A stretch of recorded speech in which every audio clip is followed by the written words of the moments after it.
فاسألوا أهل الذكر إن كنتم لا تعلمون.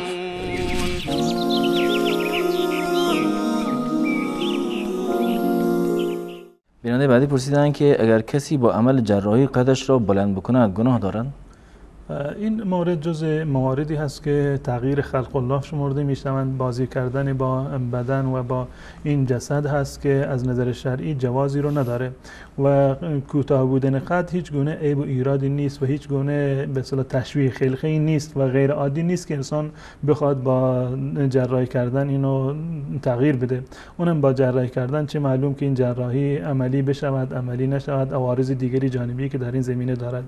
و بالفرض اگر در یک زمانی مثلا به جای این که بلند قد بودن مد باشه، خب قد کوتاه مد باشه.